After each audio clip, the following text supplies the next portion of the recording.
Bonjour les enfants.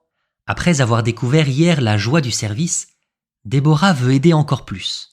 Mais sa maman lui demande de ne pas toucher à la marmite bouillante. Déborah désobéit et frôle la catastrophe. Elle va apprendre l'importance de l'obéissance. Écouter ceux qui t'aiment et veulent te protéger. Découvre cette belle leçon de prudence. Voici la marmite trop lourde. Depuis quelque temps, Déborah se sent différente. Elle se dit dans son cœur : J'ai grandi, je sais mettre la table, servir les clients. Je peux faire encore plus. Ce matin-là, la cuisine de l'auberge est en pleine agitation. Les casseroles tintent, les cuillères s'entrechoquent et une délicieuse odeur de soupe remplit la pièce. Sa maman prépare une grande marmite pour les voyageurs. Elle se tourne vers Déborah et dit avec sérieux : Ma chérie, reste loin du feu. La marmite est lourde et elle bout. C'est dangereux. Déborah hoche la tête, mais à l'intérieur, son cœur bouillonne. Pourquoi elle ne me laisse jamais faire les choses importantes ? Je suis capable. Quand sa maman sort un instant chercher des herbes, Déborah s'approche de la marmite. Ses yeux brillent avec le défi. Elle attrape un torchon, tend ses bras et essaye de la soulever. Mais la marmite est bien plus lourde qu'elle ne l'imagine.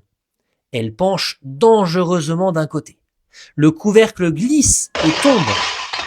Un jet de vapeur brûlant jaillit, sifflant, montant droit vers son visage et ses bras.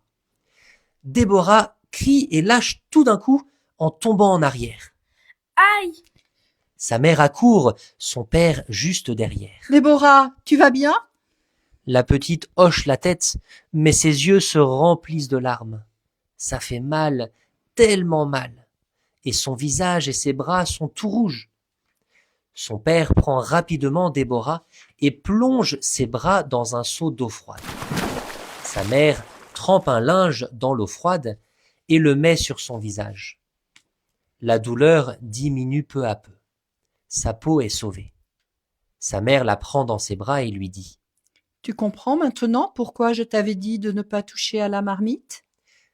Et Déborah murmure, la voix brisée : Oui, mais je voulais montrer que je pouvais aider moi aussi.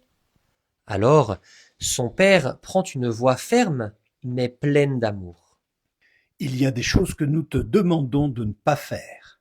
Non pas parce que nous ne t'aimons pas, mais parce que nous t'aimons trop pour te mettre en danger. Si tu avais décroché la marmite, la soupe bouillante se serait renversée sur toi. Tu aurais eu de terribles brûlures et des cicatrices pour toute ta vie. Pardon, papa. Pardon, maman. Je te pardonne. Et moi aussi. Après un moment de silence, son père lui demande doucement : Tu te souviens des 10 commandements que Moïse a reçus ? Oui ? Il y en a un qui dit « Honore ton père et ta mère afin de vivre longtemps. » Ça veut dire qu'il faut obéir, sinon je peux mourir ? Parfois oui, mais c'est plus que cela. C'est plus qu'une règle.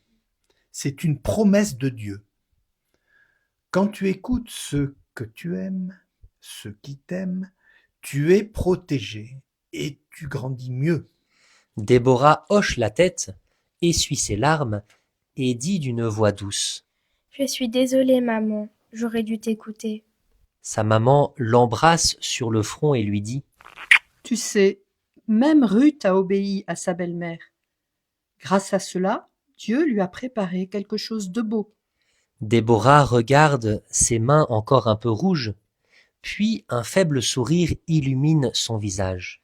D'accord, la prochaine fois, je demanderai avant d'agir, même si j'ai envie de faire toute seule. Et toi, est-ce que parfois tu n'as pas envie d'écouter tes parents ? Ou tu préfères faire comme tu veux ? C'est normal d'avoir envie de décider tout seul. Et l'obéissance, ce n'est pas toujours facile. Mais c'est un peu comme un jeu d'équipe. Pour que ça marche, il faut écouter son coach. Tes parents, eux, sont là pour t'aimer et te guider. Et Dieu nous dit : honore ton père et ta mère et tu vivras longtemps.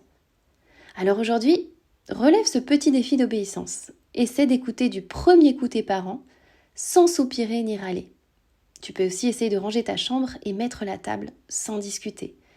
Ou encore d'arrêter ton jeu dès qu'on t'appelle. L'obéissance, ce n'est pas perdre sa liberté, c'est juste ouvrir son cœur et faire confiance à ceux qui t'aiment. Tu peux redire aujourd'hui cette prière dans ton cœur. Seigneur, aide-moi à obéir avec confiance et avec joie.